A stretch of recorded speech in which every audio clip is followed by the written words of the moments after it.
Hey, welcome to PerkStream for September 20th, 2023. God's got a good plan. Let's go with His.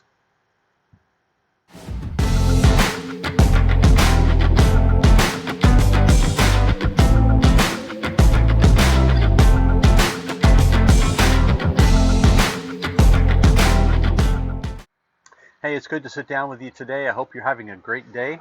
Thanks for joining me here. We're continuing our series in God's extravagant prodigal love. And this last week we talked about needing to come to the end of ourselves and hopefully waking up to God's love in that.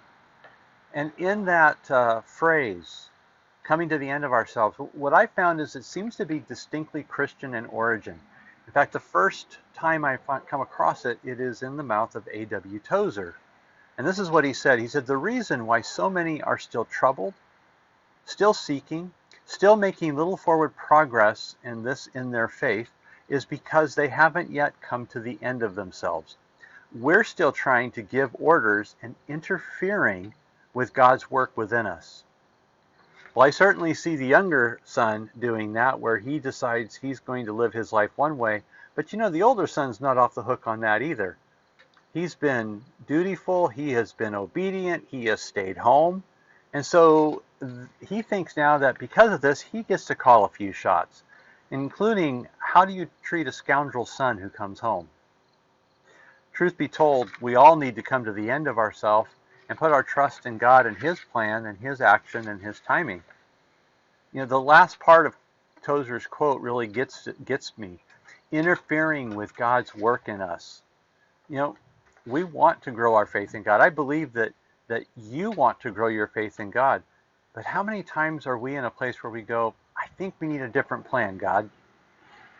Instead of growing trust through hard times, God, how about you make the road a little easier?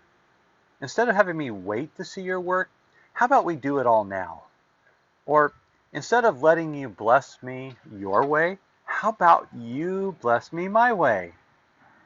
And I can think of times when I've prayed like this, and I'm pretty sure that God has gotten a chuckle out of it every time.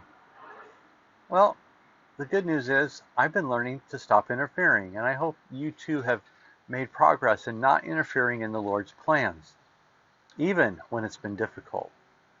I think one thing we can do is take heart from the words of David, who said this, "Blessed is the person who makes the Lord his trust, who does not look to the proud, to those who turn aside to false gods. Many, O Lord my God, are the wonders you have done. The things you planned for us, no one can recount to you. If I were to speak and tell of them, they would be too many to declare." The Lord's way is always best, and if we were to sit back and look over life and say, what is it that God has done? I bet we could pick up time after time after time when God has worked, and He's done amazing work, and He did it His way at His time. And we could write books, we could write journals, we could write articles about everything that He's done. So I think we can see that God's way is best. And so let's decide to move forward with God and His way and His plan.